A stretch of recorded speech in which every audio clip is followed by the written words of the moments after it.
Security preparations were underway in the Russian Pacific port of Vladivostok this week ahead of a meeting between Russian President Vladimir Putin and North Korean leader Kim Jong-un.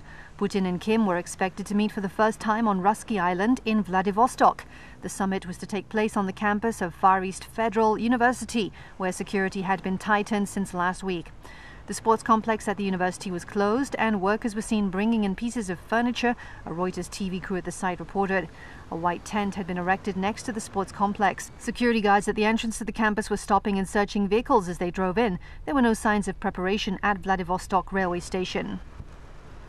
Vladivostok is the closest major Russian city to the short stretch of border that Russia and North Korea share and can be reached from the border by train, Kim's preferred mode of international transport. The visit is part of Kim's effort to build foreign support after the breakdown of its second US-North Korea summit in Vietnam in February meant no relief on sanctions for North Korea, analysts said.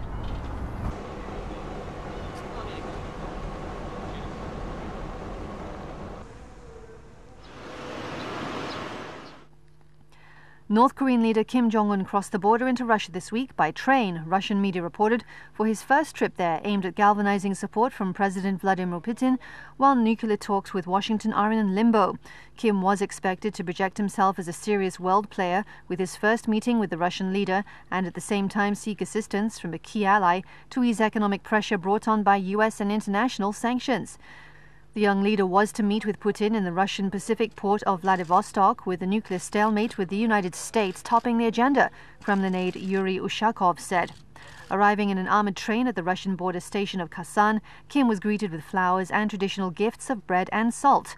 He then toured the Russian-Korean Friendship House located at the station, built ahead of a 1986 visit by his late grandfather and state founder and leader Kim Il-sung, who died in 1994. Kim is seeking to rally support from Moscow after his second meeting with US President Donald Trump in Vietnam in February broke down over differences about demands for Pyongyang to denuclearize and for Washington to drop sanctions. May we now call on Governor Lilia Pineda. Philippines President Rodrigo Duterte berated Canada on Tuesday, April 23rd, in a long-running dispute over waste exported to the Southeast Asian nation, threatening to sail it back to Canada. Manila has filed several diplomatic protests with Canada over tons of waste shipped to the Philippines between 2013 and 2014. Canada has said the shipment was a commercial transaction and was not backed by its government. Duterte told officials for Canada's garbage he wanted a boat prepared after being briefed on an earthquake that struck the Philippines this week. In 2017, at the end of a summit of Asian and Western nations in Manila, Duterte berated Canadian Prime Minister Justin Trudeau for raising questions about his war on drugs. 18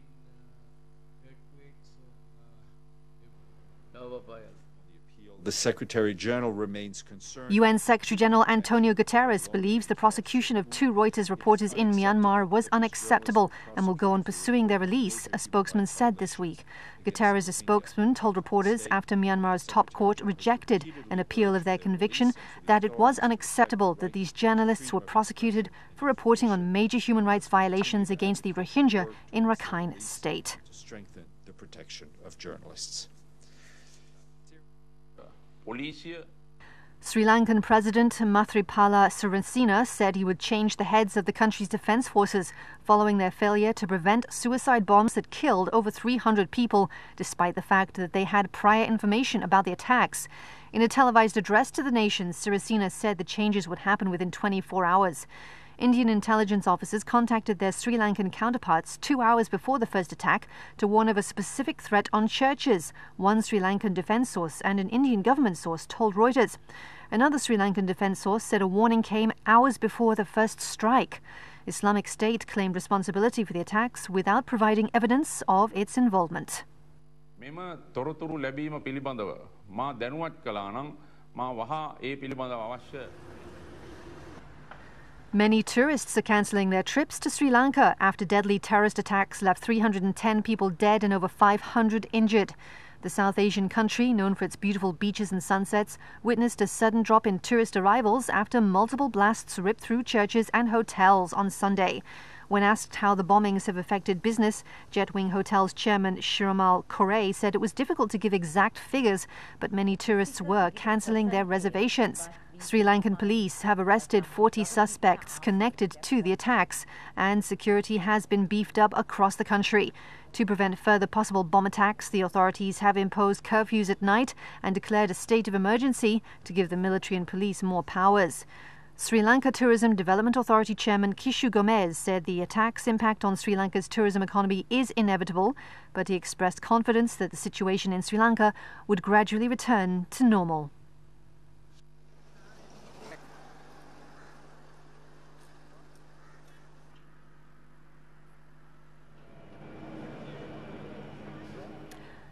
About 500 people were evacuated this week from the Sydney Opera House concourse and adjoining restaurants following a gas leak, firefighters said as they monitored the atmosphere for gas levels. Fire and Rescue New South Wales said on Twitter gas company workers were fixing the problem. It did not provide any further information on the type of gas or the cause of the leak. Australian media reported the leak happened when a low-pressure gas main was hit during construction at the venue. No injuries were reported. The World Heritage-listed Opera House, with its sail-like roofs, is one of the world's most distinctive buildings and Australia's most famous landmark.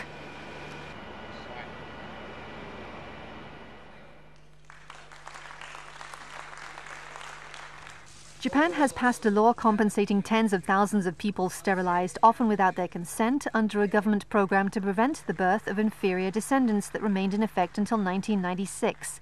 Many of the victims were physically or cognitively disabled, but others suffered from mental illness, leprosy, now a curable affliction known as Hansen's disease, or simply had behavioral problems. The law, which states that we seriously reflect and deeply apologize, promises to pay each victim 3.2 million yen or $29,000 in compensation. It was unanimously passed by Japan's upper house of parliament after previously passing the more powerful lower house. According to the law, victims have 5 years to apply for the compensation, subject to approval by a board of experts. Japan's eugenics protection law came into effect in 1948 as it struggled with food shortages and rebuilding a ravaged nation, and was only revoked in 1996. During that time, an estimated 25,000 people were sterilized, with at least 16,500 not giving consent, which Eugenics Board could order if it signed off on procedures after an often cursory review. Few records remain.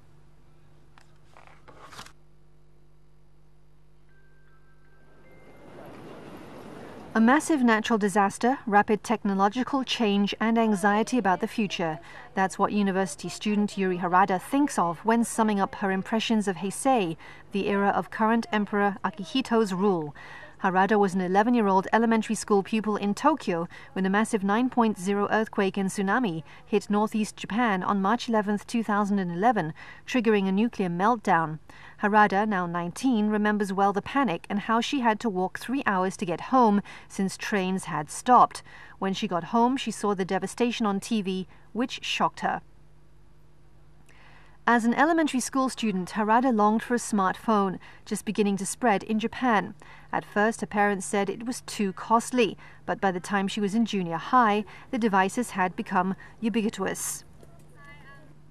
Harada has studied in Canada and plans to spend a year in New York, making her a bit unusual among Japan's generally inward-looking youth. Her short-term worries, however, are much the same: job prospects after graduation. The new Reiwa imperial era begins on May the 1st at the start of Crown Prince Naruhito's reign.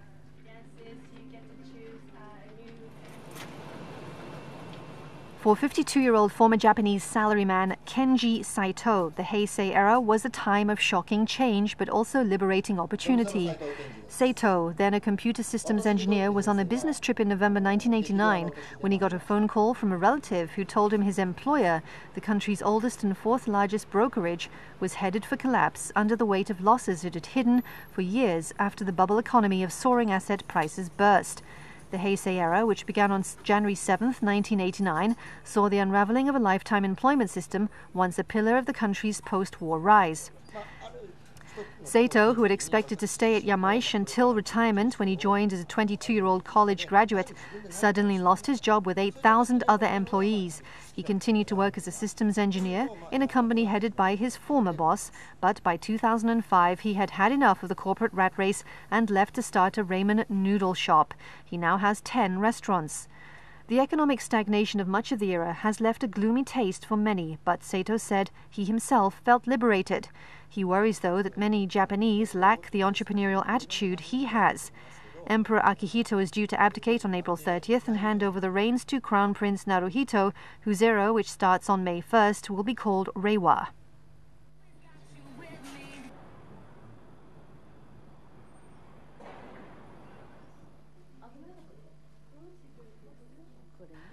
For decades, Haruyo Nihei, 82, kept her painful wartime memories locked in her heart. Mothers and infants, bodies aflame amidst an inferno from incendiary bombs, her herself crushed under corpses of those who died fleeing, her 3-year-old sister's burn-covered, maggot-infested body. But in 2002, after visiting a museum about the March 10, 1945 U.S. firebombing that killed an estimated 100,000 people and devastated much of Tokyo, she decided to speak out. Now, Nihei recounts her experience as an 8-year-old girl in the final days of World War II, with hopes she can convey the horrors of war to younger Japanese. Nihei said she appreciated Emperor Akihito's efforts to soothe the wounds of war by traveling to overseas battle sites such as the U.S. territory of Saipan in 2005 to pray for war dead not only from Japan but other countries. That Japan should not forget the tragedy of war has been a consistent message of Akihito, in the name of whose father, Hirohito, Japanese troops fought World War II. It is a message his heir, Crown Prince Naruhito, is expected to continue.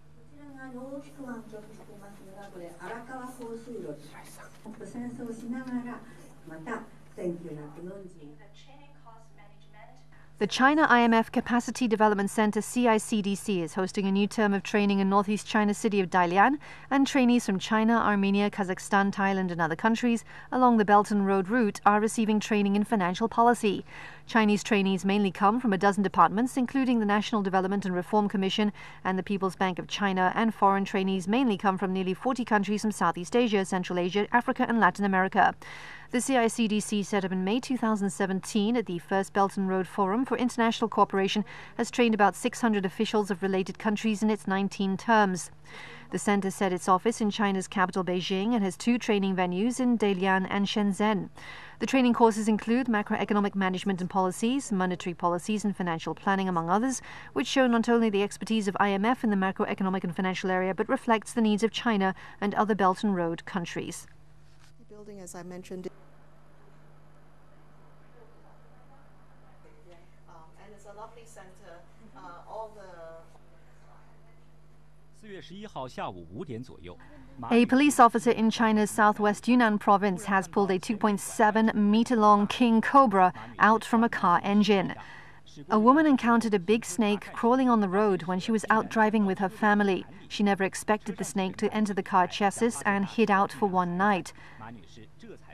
The woman called the police the next day when she realized the snake was still in the car, and officers eventually used cooking oil as lubrication to extricate the snake from the car's engine.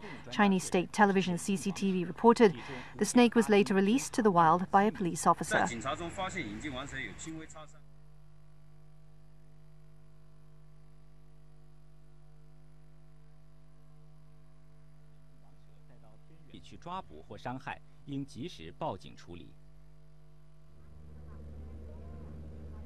Thailand's Navy has towed to shore the floating cabin of a fugitive U.S. citizen and his Thai girlfriend, both prominent members of the seasteading movement who face possible death sentences for setting up their offshore home.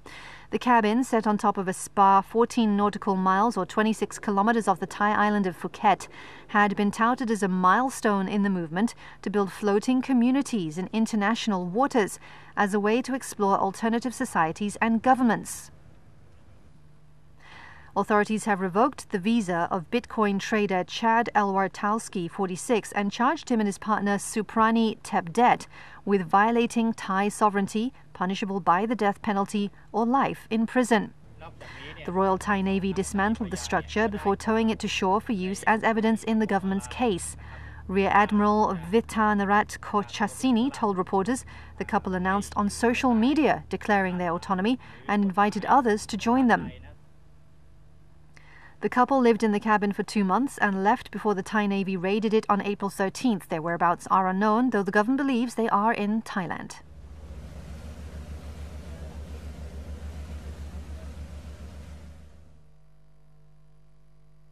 Gombak Selangor Quartz Bridge is world's longest stone quartz, will be hailed as Malaysia's national heritage, said Malaysian Ministry of Tourism, Art and Culture. Through the Heritage Department is working to realise the mission to verify the location as national heritage. The decision was made by the Malaysian government to emphasise on the nature-friendly concept by diverting the East Coast Railway link route from the quartz area to make sure the location stays as a geological and natural heritage. The site is also a part of Hulu Gombak Reserve Forest, which is known as Bukit Batu Tabor. In his press conference at Putrajaya, Muhammadin hoped that the state authority, local authority and non-government organisation as well as other government agencies will work together to restore, preserve and protect the site. With the cooperation, Gombak Selangor Quartz Ridge will become one of the Malaysian icons and become a famous tourism location.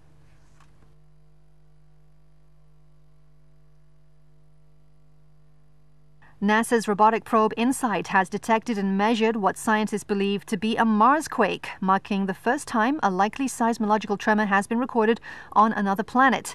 The Jet Propulsion Laboratory in California reported.